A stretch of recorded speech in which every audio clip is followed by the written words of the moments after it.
Mas agora, Paulinho da Força. Nome civil, Paulo Pereira da Silva. É presidente nacional do Partido Solidariedade. Ex-presidente da Força Sindical, por isso é conhecido como Paulinho da Força. Ele está em seu 5º mandato como deputado federal. Paulinho é réu por uma ação penal no STF por suposto desvio de verbas do BNDES envolvendo triagem de financiamento de obras da Prefeitura de Praia Grande, em São Paulo, e contratos das lojas Marisa. A denúncia trouxe acusações de formação de quadrilha, lavagem de dinheiro e crimes contra o sistema financeiro. Em 2020, a primeira turma do STF condenou Paulinho da Força a 10 anos e 2 meses de prisão por esses delitos. Desvio de recursos do BNDES, formação de quadrilha, etc. Também foi fixado ressarcimento ao BNDES no valor de aproximadamente R$180 mil, além da perda do mandato e proibição para exercer função pública.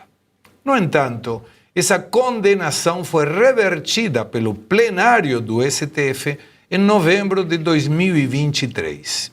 O STF aceitou recurso de Paulinho da Força, anulando a sentença que lhe havia sido imposta. Ele também responde ao inquérito no STF e à denúncia encaminhada à Justiça Eleitoral relacionada a supostas irregularidades. Além disso, há processo que apura suposto desvio de recursos do Fundo de Amparo ao Trabalhador, que é da onde surgem os recursos para o BNDES. Paulinho da Força também tomou posse como deputado federal, como suplente após a cassação de outro parlamentar, Marcelo Lima, que era do PSB de São Paulo, por infidelidade partidária em novembro de 2023. Curiosamente, quando o STF anulou as questões que tinham sentenciado Paulinho da Força a 10 anos de prisão. E agora a pergunta é, e começo contigo, Luiz Arthur Nogueira. Uma pessoa com esse prontuário, currículo, tem alguma objetividade e alguma isonomia para tratar precisamente da anistia? Segré, eu comecei minha carreira como jornalista e economista em 1995. Já tem bastante tempo. De lá para cá, eu já ouvi inúmeras denúncias envolvendo o Paulinho da Força, a Força Sindical, a esposa dele, que tem uma ONG que chama Meu Guri, com dinheiro do BNDES. Assim. Eu não tenho provas, não cabe a mim aqui o papel de dizer se ele é culpado, ele não é. Eu só acho estranho que ao longo de 30 anos de profissão, eu ouvi inúmeras vezes a imprensa denunciando coisas contra o Paulinho da Força. Eu acho assim, pessoas públicas têm que ser investigadas? Tem. Agora, a mesma pessoa ter um monte de denúncias ao longo de uma longa carreira política não me cheira bem. Então, respondendo a sua pergunta de forma objetiva, o Paulinho da Força não deveria ser o relator de um projeto tão importante. Simples assim. E aí, Anísio? O que ocorre aí é muito simples. O que está por trás da indicação do Paulinho da Força? Veja bem, quando o Hugo Mota tinha se comprometido com a base do PL para pautar imediatamente a questão da anistia, ele demorou. Do nada, o projeto é pautado e em segundos o Paulinho é indicado. Você acha que ele foi indicado naquele momento? Você acha que o Temer, o Aécio Neves, apareceu ali também do nada, estão nos apoiando aqui? Isso aí tudo, na minha opinião, já foi desenhado, montado, arquitetado para acontecer exatamente assim como aconteceu. Então, isso aí, para mim, é uma farsa que se montou para enganar o pessoal da direita. E caíram direitinho nessa história aí de faz de conta que eu estou fazendo, faz de conta que será feito. Então, o que eu entendo é, por mim, pode ser Paulinho da Força, pode ser qualquer outra pessoa, mas tem que ser alguém que realmente faça aquilo que os parlamentares decidiram que é para ser feito. E o Paulinho da Força simplesmente entrou para atrapalhar tudo e para não fazer nada. É isso que eu estou entendendo, Segré. A bancada da oposição, liderada pelo PL de Jair Bolsonaro, prepara uma reação contra a manobra do deputado Paulinho da Força de transformar o projeto da anistia em uma nova dosimetria das penas dos condenados pelo 8 de janeiro de 2023. Os deputados do partido do ex-presidente avaliam ainda que as novas sanções dos Estados Unidos contra familiares do ministro Alexandre de Moraes, do STF, podem interferir no avanço da proposta na Câmara dos Deputados. Isso não seria picuinha, professor Suan? Como você está me sancionando, então agora, em lugar de anistia, vou na dosimetria. Não acho que seja picuinha, não. É uma jogada estratégica deles, mas que eu não sou jurista, aqui há 2 juristas que podem me corrigir, mas é interessante que uma das respostas que a oposição está querendo dizer é que é inconstitucional tentar trabalhar na questão da dosimetria. Não sei se é real ou não, mas o grande problema para nós é que fica muito claro. Primeiro, eu tenho repetido isso em todos os lugares. A esquerda e o crime sempre trabalham estrategicamente. Nós, da direita, nós temos o hábito de trabalhar muito taticamente, mas, para nossa surpresa, taticamente eles também estão dando um banho. Por quê? Porque nós estamos comemorando coisas sem observar qual é a estrutura geral. Exemplo, vamos pautar a urgência da PEC de uma anistia, suponhamos. Ok. Eles esquecem que ter um debate sobre a anistia não é metade do caminho andado, não. É o início. Porque o caminho andado significa, primeiro, já mataram a charada, taticamente já botaram, foram atrás de um cara que está lá atrás, que é amigo do Alexandre de Moraes. Conversa, como chapa, pelo que as pessoas dizem na mídia. Eles se conversam, eles têm amizade. Ou seja, colocaram um cara do Alexandre de Moraes para ser o relator, que já anunciou que aquilo vai mudar, vai se tornar apenas a PEC da dosimetria, e é isso que está sendo questionado, se é constitucional ou não, eles estão trabalhando para a dosimetria, numa coisa que deveria ser a anistia, porque isso seria uma prerrogativa total do legislativo. Aí pega, coloca esse cara. Além do que, esqueceram que composição que será feita para fazer a votação. Segundo, como que vai ser a votação? Terceiro, como serão as obstruções? Nada disso é tratado. Só ficaram felizes de colocar a PEC da anistia e não tiveram eu diria assim, a finesse estratégica de impedir a PEC da blindagem.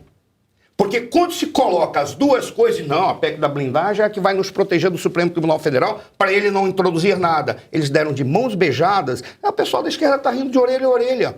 Porque o que eles dizem? Olha só, são aqueles que não querem ser observados pelo povo que estão pensando nessa anistia. Razão pela qual o que nós queremos? Pensar apenas a dosimetria, porque mata 2 charadas.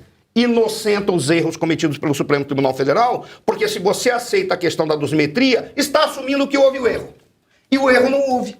Além disso, está assumindo que houve um julgamento, tal qual o Lula falou na ONU, na maior cara de pau de que houve investigação, que direito de defesa, que é uma mentira. Processo minucioso. Assume-se que houve um processo minucioso, o que é uma mentira. Se eles aceitarem isso, simplesmente estão assumindo que tudo que o Supremo fez é correto. E a única coisa que o Supremo fez ali foi abuso de autoridade, jogou fora o processo penal, não sou jurista, e rasgou a Constituição.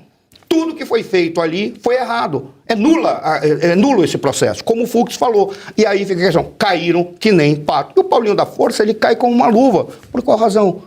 Porque ele é da turma do charuto deles. Simples assim, é assim que funciona no Brasil e no mundo. Você tem que ter a tua turma do charuto. A turma do charuto deles é a turma do charuto do pessoal do STF. Agora, a política se mede sempre pela traição. A minha visão, eu acompanho muito política, formei um partido político na Argentina, saí antes de ser oficializado como candidato a deputado, era pré-candidato e saí fugindo daí, porque meu medo era se ganho, eu tenho que voltar para a Argentina, e a questão era não se alguém vai te trair, senão quando vai te trair. A oposição me parece estar um pouco ingênua, né? Porque comemoraram 311 votos, agora vai com a urgência e tal. Mas a dosimetria, André, me parece, e te faço uma pergunta com a resposta curta, porque depois eu vou entrar numa pauta que preciso a tua opinião. A dosimetria é uma responsabilidade do judiciário, não é do legislativo. Ou seja, é o legislativo que determina qual é a pena de alguma pessoa. Está no Código Penal. Uhum. Olha, tem 2 coisas aí que precisam ser entendidas. O que é dosimetria? Então, dosimetria, para que quem nos ouve entenda, é o seguinte... parece nome de exame check-up anual, mas Sim. não. Dosimetria é quando o juiz ele vai determinar a pena em concreto de uma pessoa. Você tem lá na legislação assim, por exemplo, sei lá, o crime tal, aí tem de 5 a 10 anos. O juiz vai olhar os seus antecedentes, vai olhar agravantes, não sei o que e tal, e vai falar, bom, entre 5 e 10, dou 7. Isso é fazer a dosimetria. Ok. Isso só um juiz pode fazer. Então. No entanto, o que eu imagino que o parlamento, ou o trio aí, né, o Paulinho da Força, o Temer e o Aécio, né, queiram fazer, o que essa trinca esteja desejando fazer, não é isso, porque isso é inviável. Não tem como você pegar cada um dos réus e falar assim, vem cá, entre 5 e 10 te deram 7, eu vou botar 6. Você, entre 8 e 10 te deram 9, eu vou botar 8. Isso é inviável, não tem como realmente o Congresso fazer isso. O que tem como fazer, eu imagino que seja isso, a gente pegar, o parlamento chegar e falar assim, peraí, o crime aqui de abolição do Estado tem entre 7 e 13 anos, a gente vai diminuir para entre 2 e 3. A gente pode diminuir para entre 1 e 4. Isso poderia ser o legislativo. Isso o legislativo pode e deve fazer, porque ele não só define quais são os crimes, como também quais são as penas, em abstrato, para depois o juiz aplicar. Quem aplica a dosimetria, quem faz a dosimetria na aplicação prática é o juiz. Mas quem determina qual é o mínimo e máximo de um crime é o Congresso. Mas aí teria que alterar a lei ou o Código Penal? Aí tem que alterar a lei, o Código Penal. Você altera os artigos e isso incide diretamente no Código Penal. Tá, mas isso não pode infligir também em pessoas, porque quando é a favor do réu, vai para trás. Isso, exatamente. E aí beneficiaria essas pessoas, porque quando você altera uma lei e essa lei ela é em benefício do réu, retroage. Então, se eles alterarem, vamos pegar um exemplo prático, tá? Você chegar e falar assim, bom, abolição, eu não sei qual é a pena exata, mas abolição do Estado Democrático. A pena é entre 7 e 12, tá? O Congresso tem o direito de chegar e falar assim, vamos mudar, vamos fazer a abolição do Estado entre 2 e 3. E aí, esses entre 2 e 3 tem que mudar a pena dos que já foram julgados, acusados e estão presos. Por quê? Eles foram condenados entre 7 e 12 e aí a pena passaria a ser entre 2 e 3. Então, mesmo esses que já foram julgados e condenados serão beneficiados assim. Okay. Imagino que é isso que o trio aí esteja pretendendo e não simplesmente fazer a parte da dosimetria que realmente é o juiz. Então, veja só, Segre, você pediu um comentário curto, mas eu me estendi. Não tem problema, é um prazer te ouvir. Só para o público entender. A dosimetria, no caso concreto, quem faz o juiz, mas quem estabelece o mínimo e o máximo de um crime é o Congresso. Então, eu concordo com a oposição que dosimetria não dá para fazer, mas dá sim para mudar as penas desses crimes e com isso beneficiar os réus que já foram julgados.